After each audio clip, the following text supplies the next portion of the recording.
What's up, everybody, and welcome back to another edition of Tool Review Tuesday.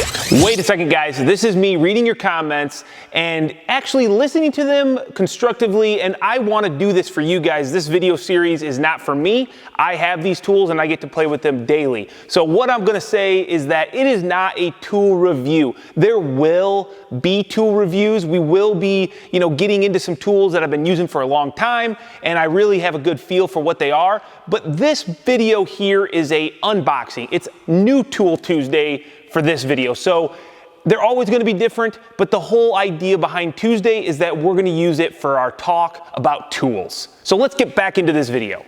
I'm your host, Kyle Stumpenhorst, and last week we talked about the Milwaukee Tool Super Sawzall, so if you want to go check that out, hit the link up in the corner. But this episode, we're going to talk about a tool that is typically only found in a shop. But with all the advancements in the cordless battery technology, these manufacturers are making it easier for us to bring this tool to the job site, so let's get right into it.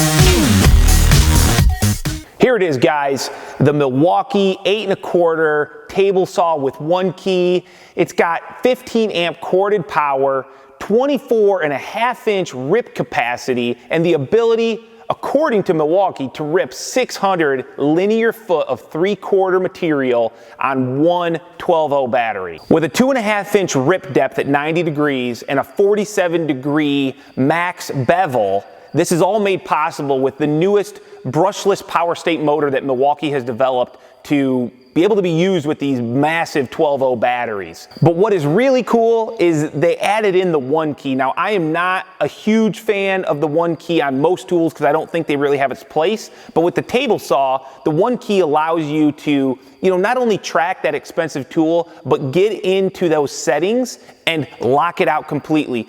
Obviously, table saws can be very dangerous. You got to know what you're doing, and if you have it set up on a job site and some inexperienced person walks by, you can turn it off so they can't use it and get hurt. And all this in a package that weighs about 46 pounds. Now let's take a look at what's in the box. Not a whole lot. We got the rapid charger, the 12-0 battery, comes with a nice stock 8 1/4 blade, 24 tooth. You'll probably replace that pretty quick. And a bunch of additional accessories. This stuff is all cool, but this is what we all came here to see. Now, we can't just go right into cutting material. First, we have to set the saw up. So you're going to take the throat plate off. Next, we got to take the nut and washer off. There's a little locking mechanism so that you can do it. This is actually already pretty loose, so I can do it by hand.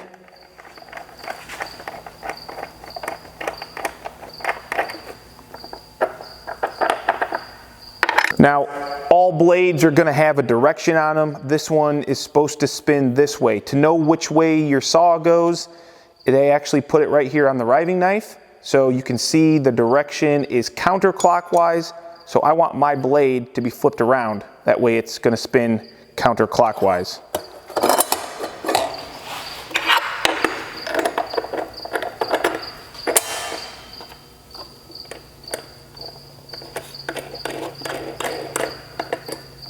Once you get it hand tightened, that's where the wrench comes into place and this locking mechanism, so you don't need to use two wrenches. Be careful not to cut yourself on the blade because you are going against the blade. Okay, we've got two sets of riving knives, one with these anti-kickbacks and these safety covers. Personally, I don't really like to use this one. I like to just use a standard riving knife. And we've got this quick release lever here to lock the riving knife into place. Once the blade's in, go ahead and put it all the way down, and you can put your throat plate back on and lock it into place. So there's a couple things that you got to do to a table saw when you first get it. One of them is you got to make sure that your plate is level. As you can see, it's not flush with the actual table saw top. So you get these little Allen nuts here that you can use to to make sure that it's level so your material doesn't get hung up on it. Upon further investigation, I noticed that my riving knife is actually hitting the edge of the throat plate, and it's off square. Here it's close to the middle, up here it's hitting. So I'm gonna have to do some adjustment to this table saw.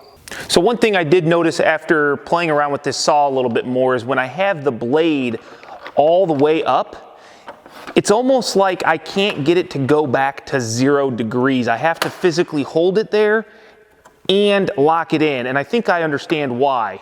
So I think the problem is up here there's all of this like a nylon material that protects from dust going everywhere inside there where the saw is, and when you try to move this back up to 0, there's just not enough clearance. It's almost like there's too much of a bag, but if you drop the saw all the way down, it spreads out the bag, so it's not an issue. You hear it there, it goes all the way. Okay, completely honest, out of the box, this saw was jacked up. The throat plate wasn't sitting level. The blade itself was all sorts of cocked. I couldn't even get it to bevel fully to past about 35 degrees. But what ended up fixing all of that was there was some bolts on this backside that I had to adjust, and then, you know, once I was able to adjust the actual squareness of the blade, I was able to get it pretty true to the square, nice to the fence. You know, we're not going to be building cabinets with this saw, right? This is job site saw. Yes, you could probably dial it in to that level, but for now, let's cut some material.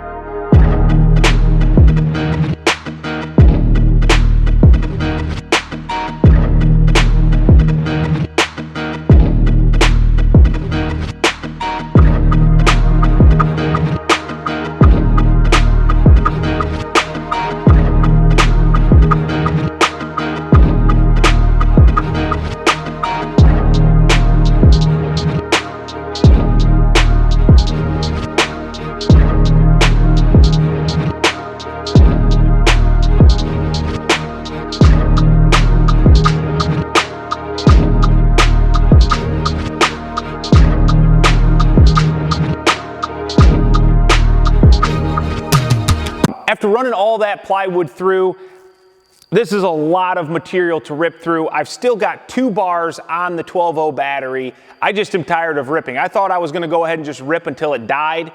I didn't expect to rip this much. I'll get a count on exactly how many these are. First things first, plenty of power on the saw. Lots of run time. The fence, the saw, all that setup took a lot longer than I'm used to. The dust extraction on this saw is not the greatest. Either it's the saw or my vacuum. The vacuum is probably 10 years old. I've had it for a long time, but I definitely got a lot of sawdust in the air, which I don't like to do in my shop. Now, in this review, I didn't really show a lot of precision cutting.